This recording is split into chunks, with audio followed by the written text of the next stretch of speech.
Hello and welcome, everyone. My name is Jordanna, and I'm the Vice President of Education and Exhibits at Holocaust Museum LA, the first survivor-founded and oldest Holocaust museum in the country. And I'm joined here with Christie, who is in our archive right now under lock and key with our over 20,000 primary source documents and artifacts that we use for Holocaust education.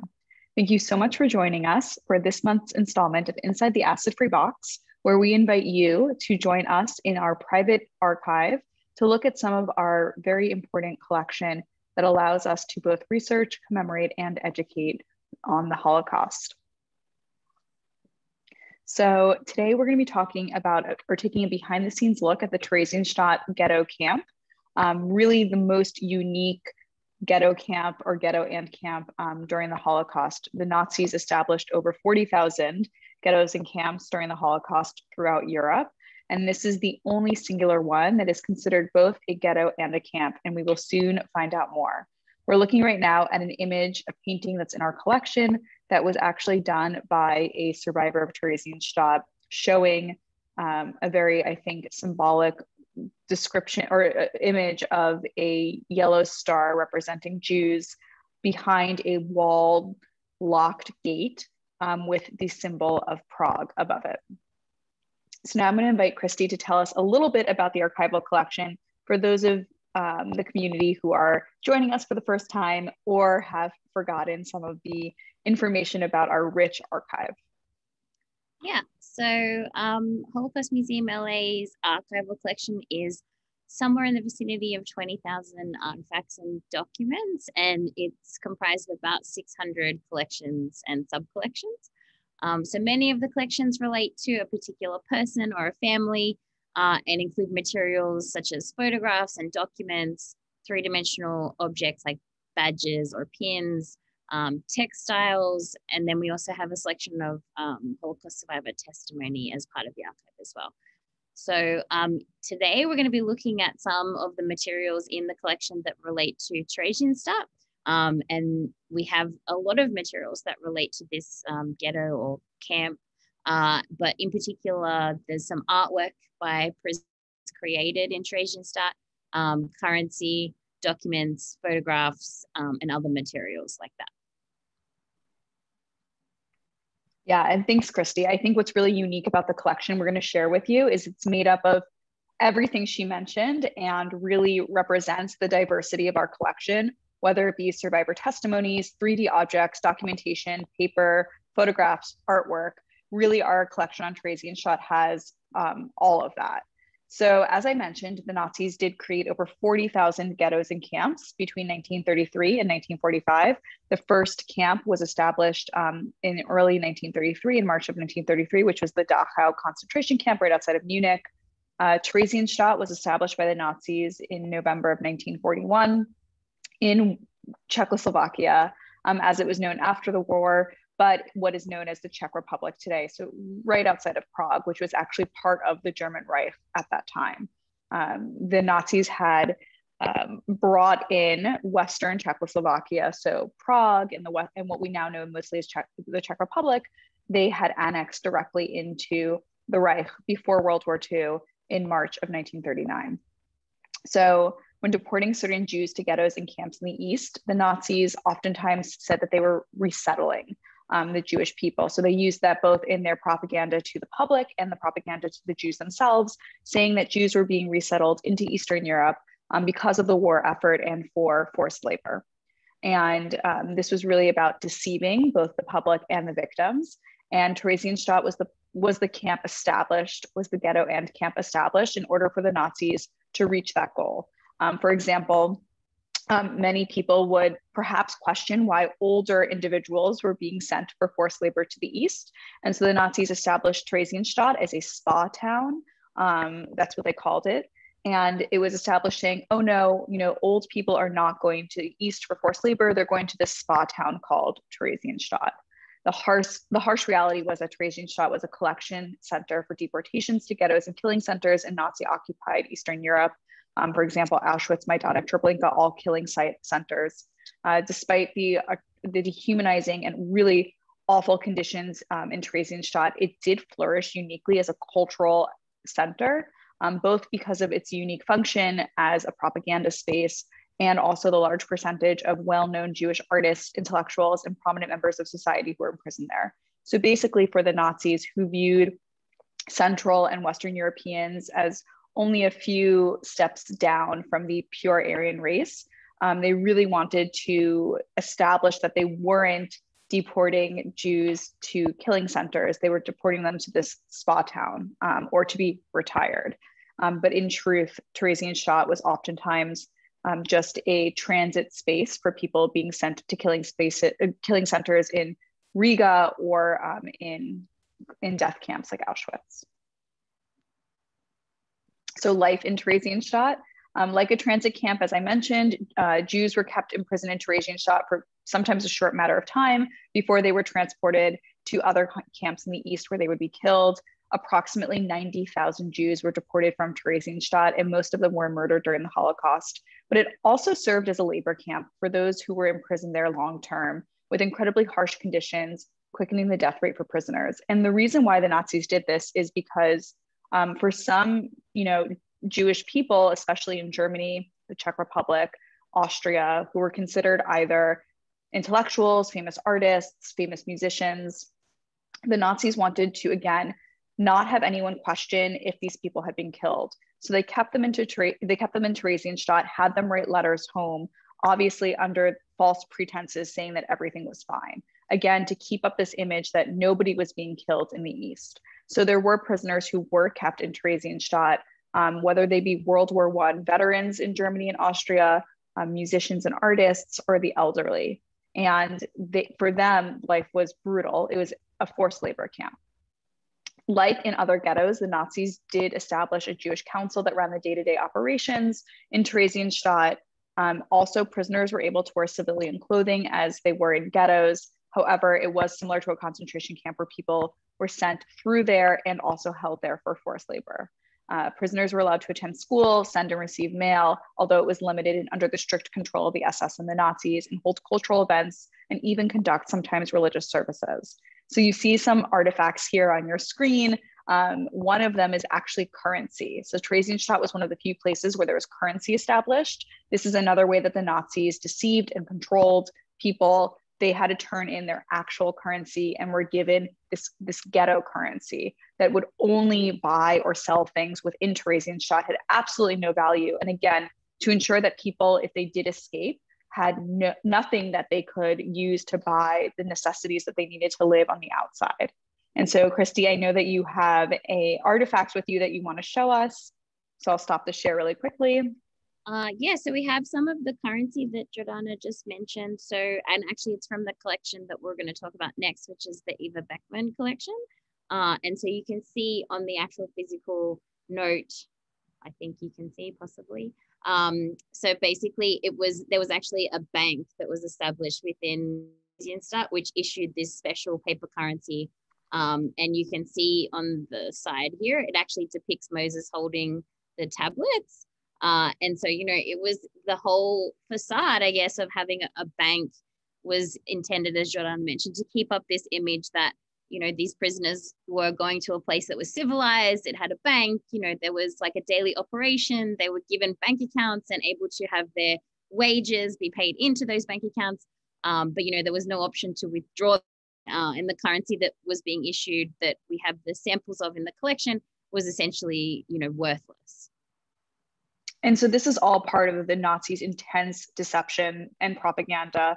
As I'm sure many of you know, the Nazis were very equipped when it comes to propaganda. The Nazis utilized propaganda to enforce their ideology, to ensure that it permeated throughout all of German society and the different countries that they took control of. And Nazi propaganda, of course, targeted all groups of people, all ages. And it was really important for the Nazis to maintain a specific image in Germany, in Austria, in Western Europe. And for that, Hitler appointed Joseph Goebbels to be the Reich Minister of Propaganda. And there was an entire department under him, or several departments, I should say, that dealt with very, very specific details in order to ensure that people didn't know the true intentions of the Nazi government. And so I'll just go back. Christie mentioned that we're going to talk a little bit about a few family collections, and the first one being of Eva Beckmann. So Christie, tell us a little bit about Eva. Yeah, so Eva Beckmann, she was born in 1922 in Hamburg in Germany, but she actually grew up in Prague. And so she was actually deported to Theresienstadt in December of 1922 and spent approximately 2 years there until she was then further deported to Auschwitz in 1944. So we have a collection of her artifacts at the museum, which we're looking at right now on screen. So we have the star that Jews were forced to wear, that basically they had to wear on the outside of their clothing at all times, which identified them as Jewish. And then you can also see a photo here of Eva and her husband Fred after the war. And then there's also a transport card from the Arlson archives, which actually shows the dates that she was transferred or deported to Theresienstadt and then also Auschwitz. And outside of the collection that we hold here at the museum, her story was also featured as part of 2 documentaries, Swimming in Auschwitz and After Auschwitz. And so there was interviews taken as part of that project. And so we have some of her recollections, from her time that she in Theresienstadt. So, she talks about how she actually learned to cook in Theresienstadt. And that's not necessarily something that you would expect to hear because, the lack of food was so dire and the hunger of these prisoners was so great. But, they would sit around and talk about recipes and foods to cook and prepare, or, foods that they used to love to eat prior to being sent to Theresienstadt, or particular recipes. And it was like this experience, a 20-year-old young woman who never had really had to probably cook for herself before, that she actually learned to cook, which I thought was like a really interesting story. And then also she talks about how, and we'll talk about this a little bit more, Jordanna touched on it a little bit, but how, Theresienstadt was really a tool for propaganda for the Nazis. And that kind of culminated in a visit from the Red Cross. So the Nazis, attempted to beautify the ghetto, and in preparation for that, to make it seem really like this model camp that they could hold up and say that the people who lived there were being treated in a good way, essentially. And so part of this charade that Eva actually witnessed, that she mentioned the director of the documentary in the interviews, was that, she witnessed them trying to train the children to basically say, like, complain lightheartedly about receiving the same lunch every day and the food that they were receiving. But, the actual reality was that the prisoners and the children were so hungry and so starved that every time food was brought out in front of them and they were attempting to basically stage this scene with the children, that the children just immediately ate it. And it took them 3 or 4 tries to actually get to the point where they could actually stage this scene for the propaganda that they were trying to create, essentially. So yeah, and then we also have the currency that I mentioned before. So we have a whole set of the currency that was issued in Theresienstadt as part of the Eva Beckmann collection as well. What I think is so fascinating that you touched upon is the sharing of the recipes in the evenings in the barracks. And I really think that is such a true example of what resiliency and resistance looks like during the Holocaust. If you think about the entire process of the Holocaust as a process of dehumanization, that any moment that a person maintained human dignity or identity as a human being is a moment in which they resisted.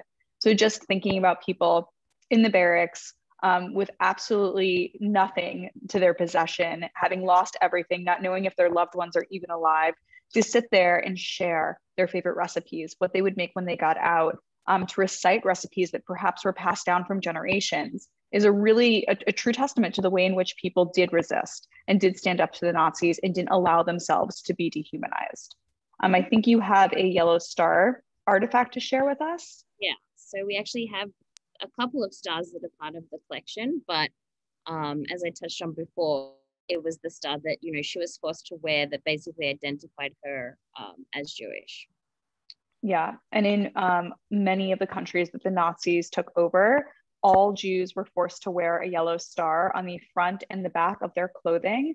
And this was done in a way that both made them feel isolated from the community, but also invited the public to participate in humiliation, whether it be spitting, yelling, barring Jews from entering stores or public spaces as a way to further the humiliation and the othering that the Nazis put forth.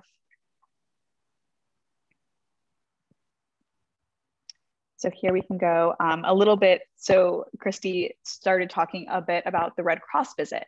So there was a lot of rumors that were circulating Europe about where Jews were disappearing to. And in addition to the Nazis using Theresienstadt as a propaganda tool for the deportations, telling people where Jews were going, it also then served as a propaganda tool for the Nazis to prove that life wasn't bad for the Jews that they deported. So whether it be World War I veterans, German Jews who were married to non-Jews or who were the children of non-Jews, who were, as the Nazis called them, Mischlinge, mixed breeds, who were part Jewish, maybe they were baptized and raised Catholic, but had a grandparent or two who had been Jewish. This is where the Jews were sent. And so the Nazis invited the Red Cross to come to Theresienstadt and see how great the lives were for the Jews living there. So on June 23rd in 1944, under immense international pressure from both the Danish government, the Danish Red Cross, and the International Red Cross, the Nazis invited a Red Cross delegation to come. In the lead up to this visit, the Nazis deported huge numbers of people out of the camp to make the camp seem that it wasn't overcrowded, which it was. They also went about beautifying the space, so planting gardens in the front of buildings, installing like cafes, even installing, fake dentist office spaces that we would think people need to live, but actually didn't exist. And it was really surface deep. I've heard many survivors talk about that if the Red Cross delegation had just walked up to a faucet and turned it on, no water would have come out. And while the delegation was there, the Nazis had music performances and operas and soccer games, all put on by prisoners who were told to say, speak, and act a specific way, and knew that if they didn't, they would be killed. And so we're actually here, in addition to looking at a photograph of children in Theresienstadt, we're looking at a painting from our collection that is painted by an artist that we'll talk about a little bit later, Eric Lesli, but it's showing how people were forced to wash and scrub the streets in preparation for the Red Cross visit, and really just the clear, blatant falsehood that it represented. He has his entire collection of artwork that he did during his time in Theresienstadt is really a pictorial diary showing with some dark humor the stark realities of what life in Theresienstadt really was. And so now we're going to actually listen to some testimony from a survivor in our community named Peter Daniels, who passed away this year and spoke regularly at the museum before the pandemic about his experience in Theresienstadt as a child.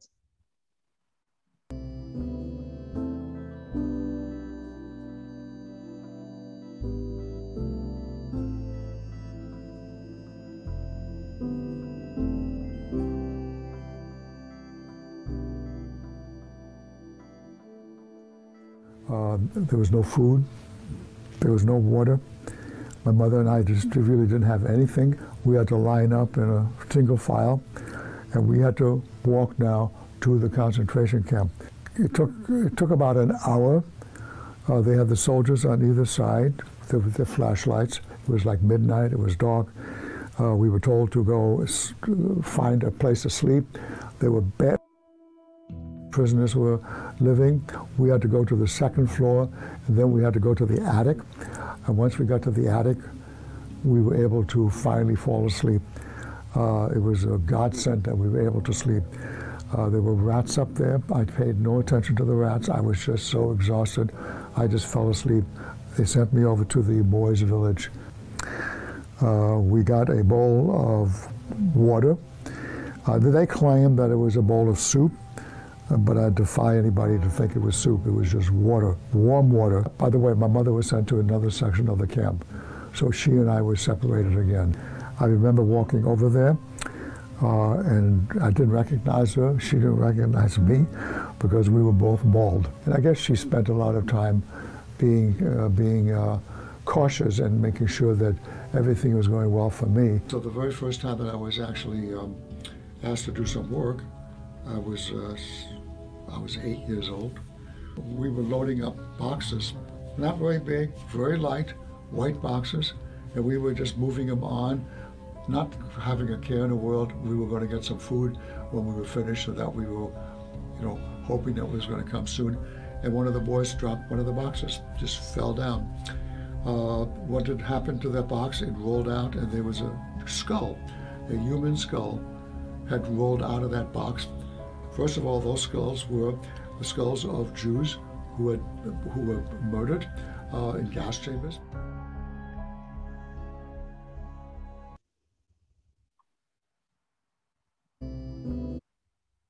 So I think what's really important for us to understand when we look at some of that footage is that the Nazis had a propaganda film taken of Theresienstadt when the Red Cross visited to use as an example of showing how nice life was in the camp.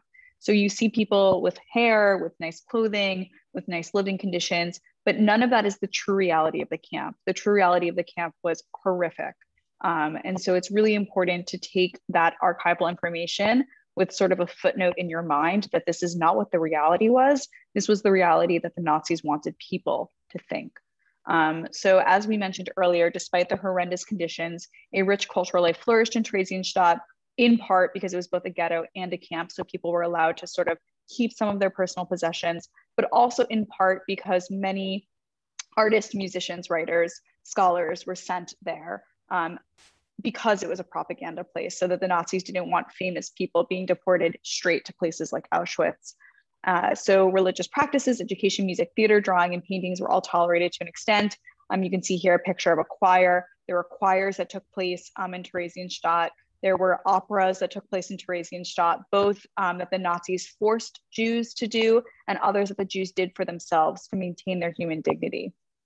So while these cultural pursuits were in stark contrast to the daily struggle to survive, they represented a means for prisoners to cope with and demonstrate resistance to the situation they were forced into, as well as a channel their hope for a better future. So many artists drew in Theresienstadt not knowing if they would even survive. And so you're actually looking at a sketch that was done by a teenage boy, a young teenage boy in Theresienstadt, about what he envisioned the moon looking like, the surface of the moon, and how he envisioned how Earth would look from the moon.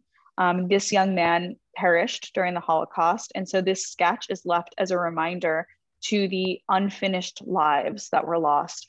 The young kids, the teenagers who envisioned a future, who envisioned science, who envisioned space, really considered what existed beyond Theresienstadt, what existed beyond the realities that they knew during the Holocaust.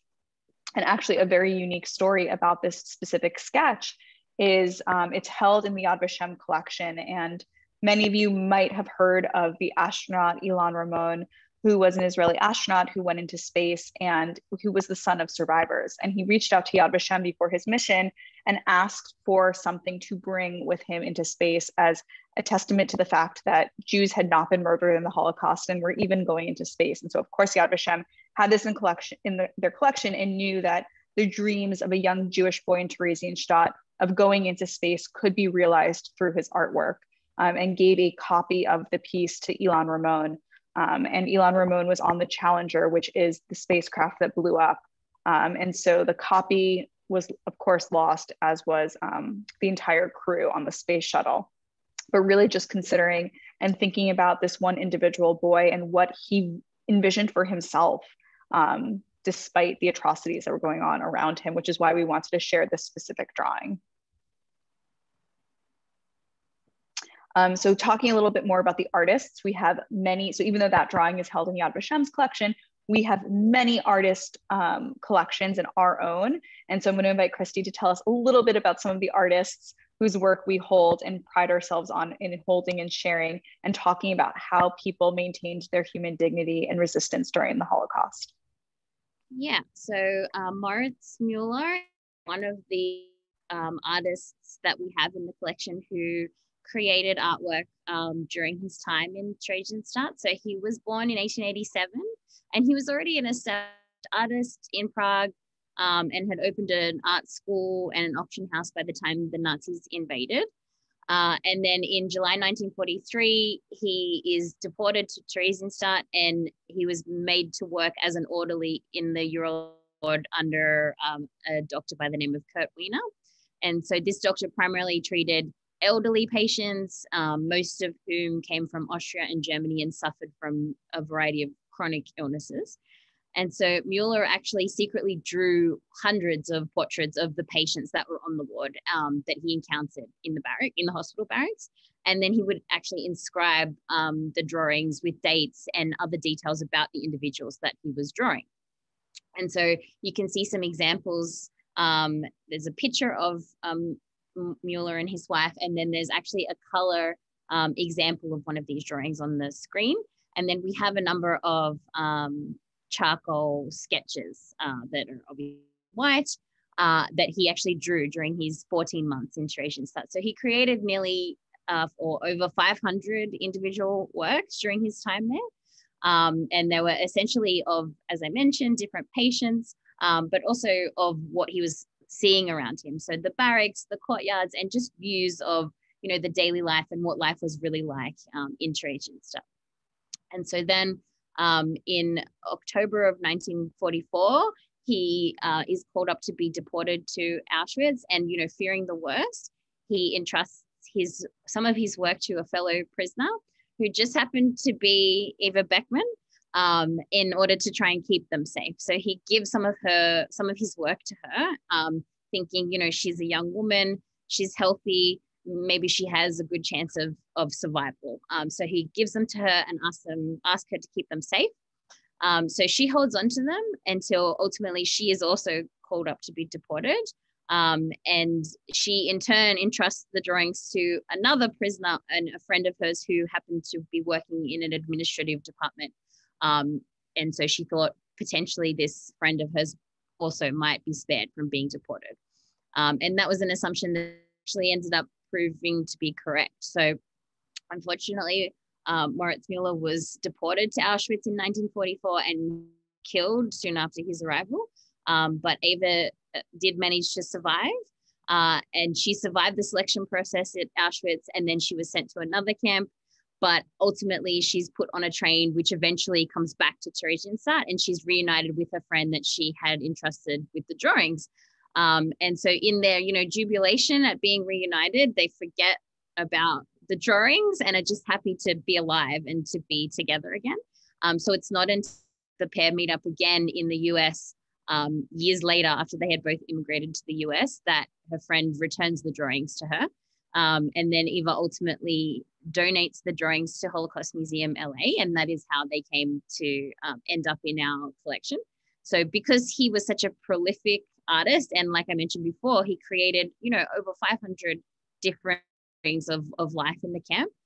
There are other pieces of his work in the Yad Vashem archives, and then there's also work of his in the Memorial Museum at Theresienstadt as well. So we can look at some of the sketches we have as part of the collection. And I just want to say, if you're thinking about the fact that he's secretly, clandestinely doing these images, that means that every scrap of paper, every piece of paint, every pencil, every pen needs to be hidden, secured, kept away from the knowing eyes of the SS guards. And every single piece of art is really just dozens of secrets, dozens of clandestine activities for somebody to document one person, one patient in the hospital. And really, if we think about the Holocaust and the process in which 6 million Jews were murdered during the Holocaust, we will never know every name, every person who perished. Entire families, entire towns, entire communities were lost. And here he's giving us faces of the unknown, so we can sit for 1 second and think about that life that was lost.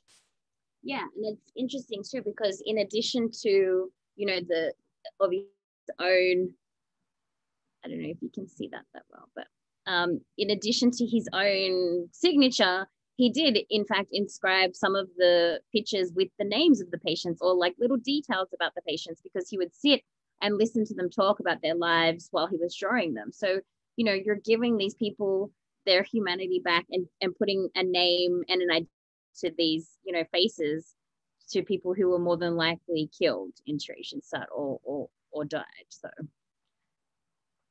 yeah, it's really quite remarkable to consider that he felt that it was his duty to acknowledge these other human beings and maybe create some sort of marker that they had existed.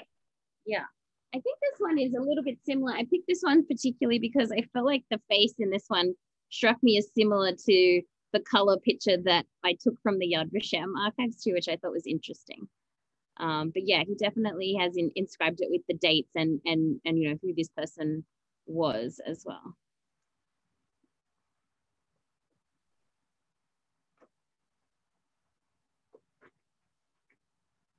And again, we're not just remembering the people inscribed in these drawings, we're remembering Moritz himself because he perished.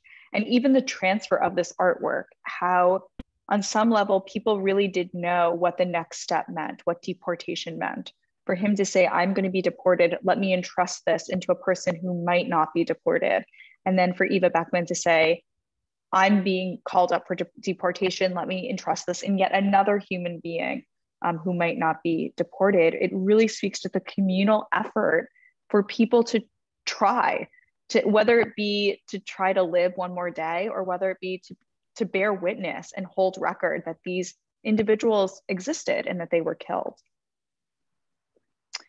So Christie, tell us a little bit about Fred Beckman, who seems to have the same last name as Eva. Yes, Fred Beckman, ultimately Eva Beckman's husband after the war, was born in Czechoslovakia in 1908. So he trained or studied as an architect at Haas University in Prague prior to the Holocaust. And so he initially was conscripted into forced labor from 1939 to 1941. And then he was assigned to work with this particular unit who essentially their function was sorting the Jewish possessions that had been confiscated by the Nazis and sorting through what was valuable and cataloging all the materials that had been taken away from people who were being deported. And so he was a talented artist and he had an eye for interesting faces. And so during his time with this unit, he actually drew caricatures of his fellow workers that were also in this labor unit with him. And so you can see on the right of the screen here, so the family, so Fred's daughter has an album of these caricatures, and you can see some examples of that on the right of some of the people that he drew. And so we also have some ID documents, which I can share from his time during which he was with this work detail. And so it's really interesting to me too, because these are kind of a recent donation, as recent as yes. But the condition of them is just miraculous. They're in really, for something that was issued in 1940, it could be something that is, from the 80s. It's in miraculous condition. But essentially this document would have been his identity. It has his photograph, it has his name, his address, and it actually has a section that gives him permission to move about after curfew. Which is possibly would have been associated with this work detail that he was attached to. And you can also see, the Nazi stamps in red there as well.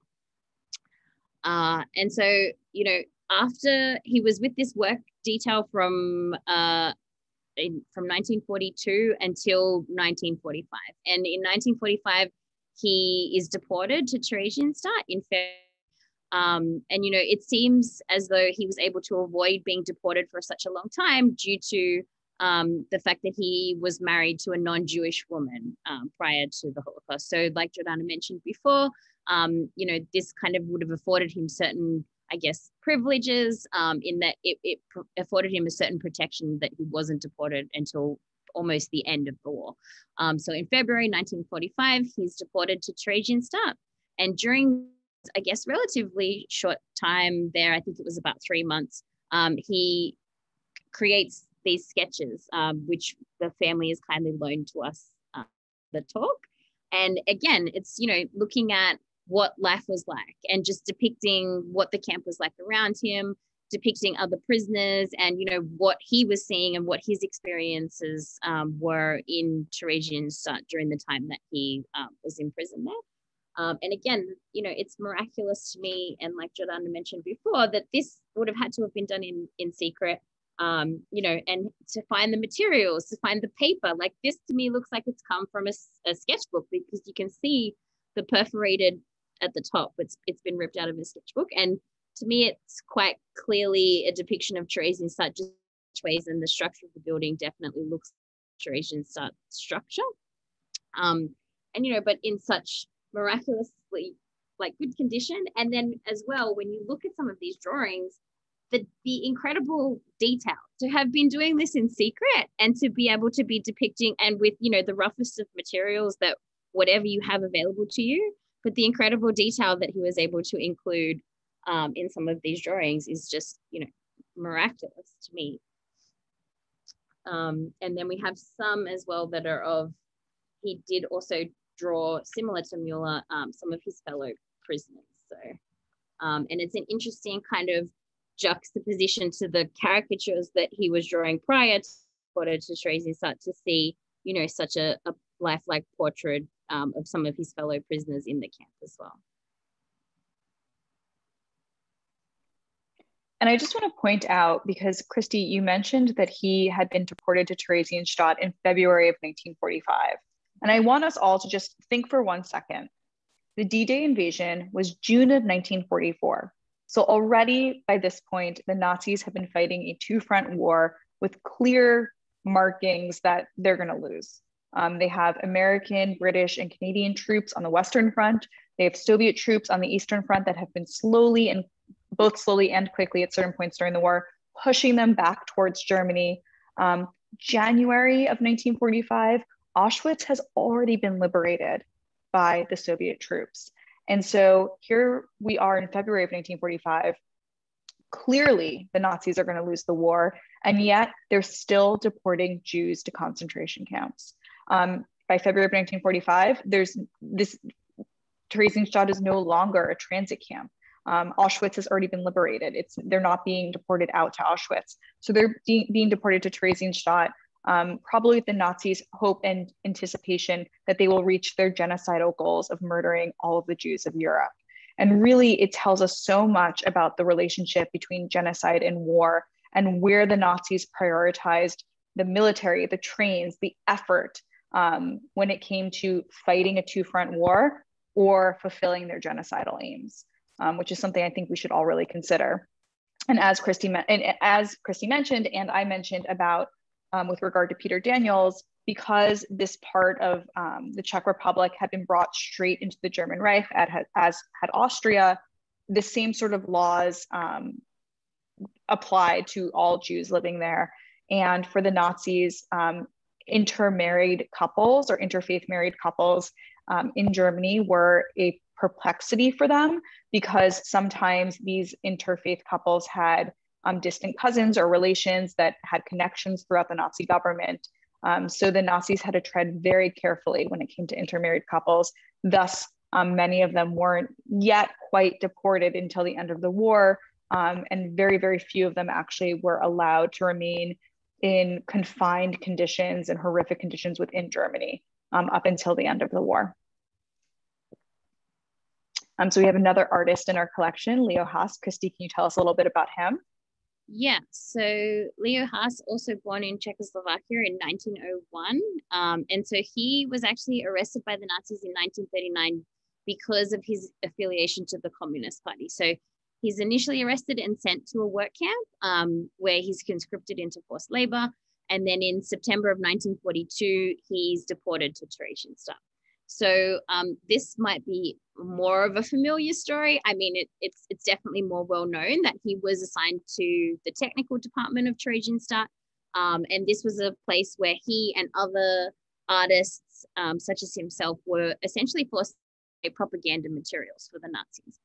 And so Haas, along with other artists working in this department, in addition to what they were being forced to do for the propaganda, were secretly creating artwork that was trying to convey what life was truly like in the ghetto. Because as Jordanna mentioned before, Theresienstadt was really this propaganda tool and be held up as this model camp. And that was obviously not what real life was like. And so Haas and his fellow artists were trying to, depict what the horrible conditions and what was really going on in the camp. And so in the summer of 1944, they're discovered by the Nazis, and the Nazis essentially accused them of trying to smuggle artwork out of the ghetto to the outside world to basically show what life was really like.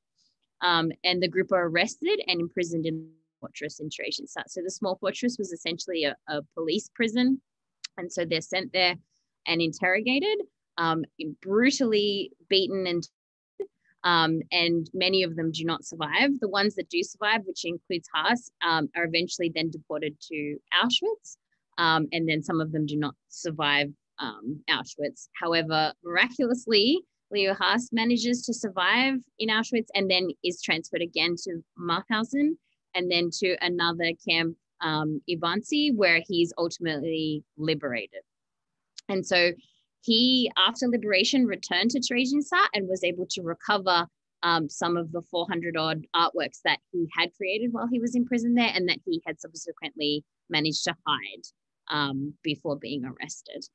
Have some lithograph versions of some of that artwork, and we also have some framed versions of that too. And again, this is somebody who's arrested in 1939 because he's a communist, 1939 being the same year that the Nazis signed the non-aggression pact with the Soviet Union to invade Poland jointly. So while they're signing peace deals with the Soviet Union, they are arresting members of the Communist Party. Yeah, and so you can see from a lot of his depictions are very kind of similar in this style, in that, you can see really emaciated prisoners, people who are starving, whose heads are shaved, who, have no clothes and are just looking, it's a really obviously atrocious living conditions that they're being subjected to. And so you can see he's trying to depict and show what life is really like in Theresienstadt. You can see why obviously the Nazis would really have a problem with this kind of artwork getting out and what it's really like being shown to the world, essentially. And then we have one more. Just trying not to knock everything over. Yeah, and this one you can really see as well, just the horrifically overcrowded conditions. Like, people are on top of each other, are coming out of the walls, the floor, and just really kind of ghastly and ghoulish, emaciated figures, of that he's witnessing in the prisoners that are surrounding him in Theresienstadt.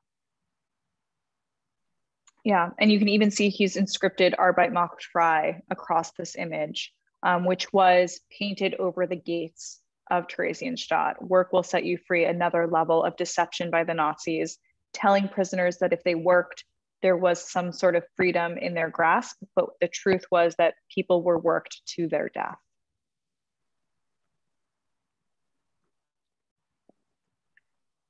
And last but not least, Eric Lichtwell Lesli, one of our largest collections that we have in our archive. He, as the other individuals we've mentioned, he was an artist before and during the Holocaust, and in fact after, because he did survive. He created a number of artworks while he was in Theresienstadt, ripped them, hid them beneath floorboards, and then survives to only return, collect them, and then repaint them with all of his vivid memories and the paint colors that he has access to once he lives in Israel with his wife, who also survived, and their 2 children. So tell us a little bit about Eric, Christie. I know that he is definitely a collection you know a lot about. Yeah, so it's a collection that is actually an exhibit with the museum. So the museum holds the original sketches that he created in Theresienstadt, that he basically tore up and hid beneath the floorboards, and then went back and recovered after the war. And then he also did, as Jordanna mentioned, larger scale reproductions, which are basically like a pairing to the original that he did. And so the one that we're looking at on screen is one of those larger scale reproductions, and you can see the colors are really vibrant and they're much larger pieces because he would have had access to, much better quality of materials and whatnot. And it's a little bit different with Lesli. So, he was assigned to a graphic and reproduction, so not the same department that Haas was assigned to, but which also afforded him access to certain materials that allowed him to create the artwork that he was doing, and in secret, obviously. And so his work is really unique in that it kind of employs this form of like a satirical, cartoonish style to really depict the everyday or normal life of what was going on the day-to-day in Theresienstadt.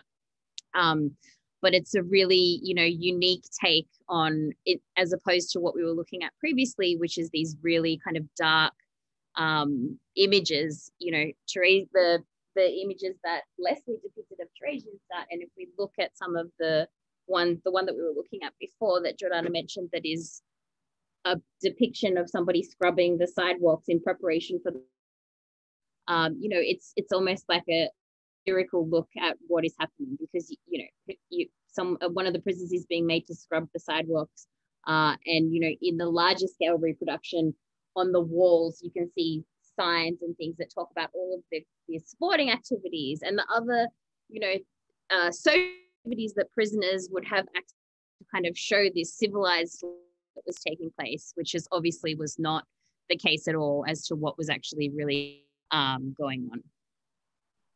And for all of these, it's as if you think about how rare ghetto diaries are and camp diaries are, think about how even more rare it was to have a piece of artwork depicting this time. And for both those who perished and those who survived, it's a lasting testament of what was happening to them, what they were experiencing in the minute, in the second that they were experiencing it. So really a front window look into what they understood and what they were reflecting on their lives to be. And I think this art collection, or these several pieces of art that we have from Theresienstadt, speak volumes to how each of these individuals experienced the Holocaust, but also resisted against the Holocaust. And I think each one of them do it in a different way, maintaining, again, their human dignity despite the dehumanization around them. And so I think now is a great time to open it up for questions. You can always put your questions in about the different artists. We spoke about the different survivors and of course, the history of Theresienstadt and Nazi propaganda in general. You can go to the Q&A box and drop in your questions. I think we have one or two already. So I guess this is one of them definitely for Christie. Is the Muller artwork that we have in our collection listed or described in any databases that are accessible? Maybe you can tell us a little bit about our digital archive and what we are doing right now to make our archive more accessible to everyone across the globe. Yeah, so we are actually in the process of moving on to a new public facing platform for our digital archive. So we do have a lot of the collection digitized, and that actually includes the Muller collection. And so we're in the process of I guess, updating our digital archive to make it more accessible to the public. So yes, it will definitely be available in the not too distant future. And, then anybody in the public can access it for free, researchers, people who are interested in this history. There is also more information available about him on Yad Vashem's website, because they do hold some of his artwork as well. So if you are also looking or inclined to hear more about his story, there's definitely information there as well. Christie is undertaking a massive project to make our 20,000 primary source documents, sketches, artifacts accessible to people at home. So hopefully we'll be able to invite everyone anywhere in the globe with internet access to explore all of our collections. So then we had another question about, was this gentleman an artist before the war? I think this was in reference to Moritz, and I believe he was, Christie, an artist before the war. Yes, and Maurice Muller was an artist. He was an established artist before the war, and he had established an art school and an auction house. So he was definitely an established artist before the war. I think it might have actually, that question might have come up during when we were talking about Fred Beckman. I could be wrong. But anyway, Fred Beckman was an architect, and his daughter Paulette tells us, who is a member of our board, kindly has been letting me bend to get more information about her father. He, kind of did these kind of sketches and things in his spare time. And it was something that he also did after liberation and after the war into his life in later years too. Yeah, and I think for many of these men that we featured today, they were all, if not artists, related to some sort of architectural job. So Eric Lesli did design work before the war. So, they were all related to, in some way. Art was a part of their identity before the Holocaust. We have another question about, did the Red Cross experience cause them to reevaluate their procedures in the future? I'm actually not entirely sure if they changed their procedures in the future or if they claimed that they were just fully deceived by the Nazis. I do know that following the Holocaust and when the realities of what transpired were brought to the public globally and internationally, the Red Cross did put together tracing services that they still do to this day to help survivors find out what happened to their families.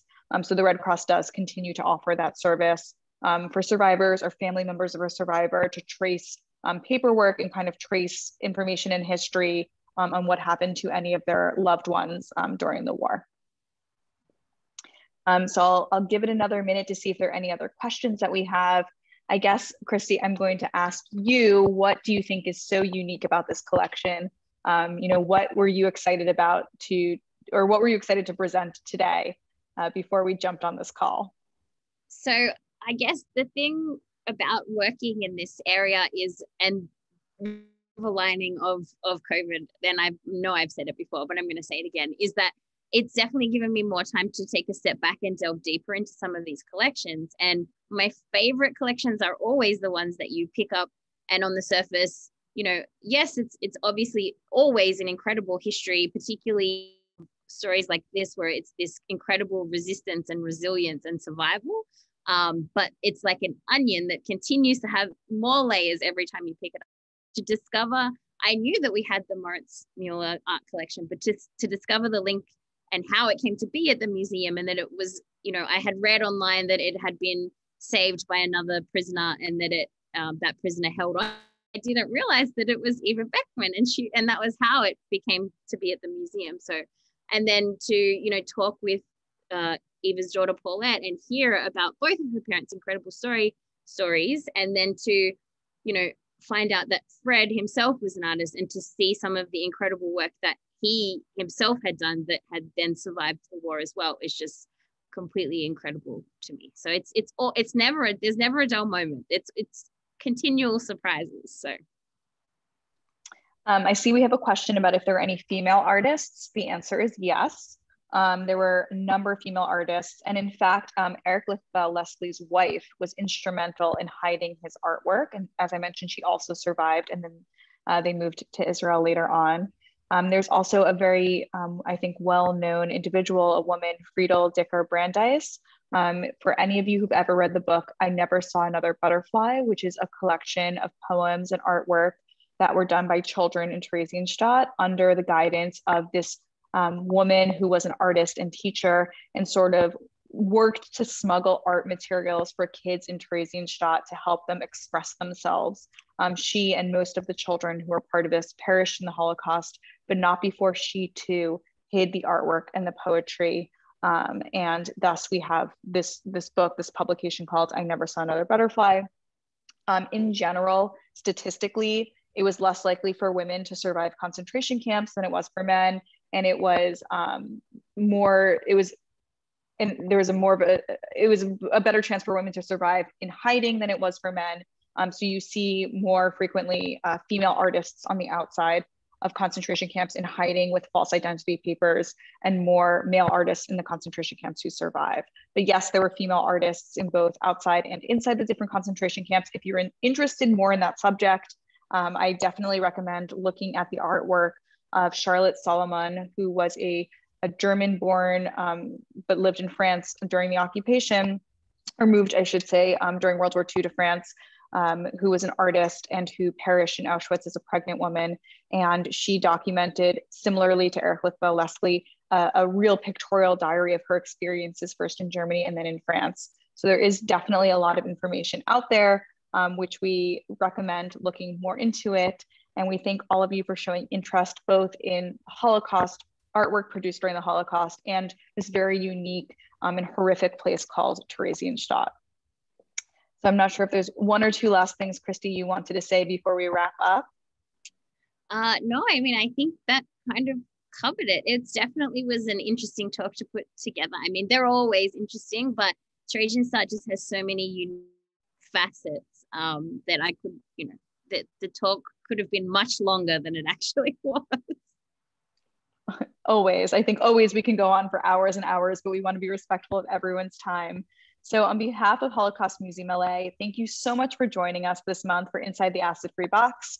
Before we sign off, I want to invite everyone to join us this Friday at 11 a.m. for a weekly Holocaust survivor talk. This week, we'll actually be hearing from a survivor, Dr. Artel, who will share his story, which again is quite remarkable. He was born in a concentration camp. And his mother gave birth to him in a concentration camp, and his unique experience actually inspired him to become an OBGYN as an adult. So if you join us this Friday, you'll hear about the remarkable story of how his mother hid her pregnancy, gave birth to him, and how he survived. Next week, we have the start of our annual Holocaust Remembrance film series. We definitely invite you to join us again this summer, which will be virtual.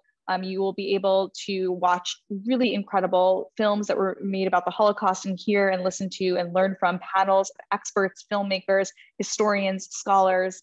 This summer's theme is German-made films about the Holocaust. If you joined us last summer, it was Italian-made films. If you joined us the summer before that, it was French-made films. So there's definitely a theme here. So the first one we're going to be watching as a community is the 1974 East German production of the original Jacob the Liar, a bittersweet story that was nominated for an Academy Award for Best Foreign Language Film in 1977, and it was eventually remade in 1999 with Robin Williams. So this panel discussion will take place on Thursday, July 29th at 6 p.m. Please visit our website for more information and to learn how to watch the film ahead of this panel discussion.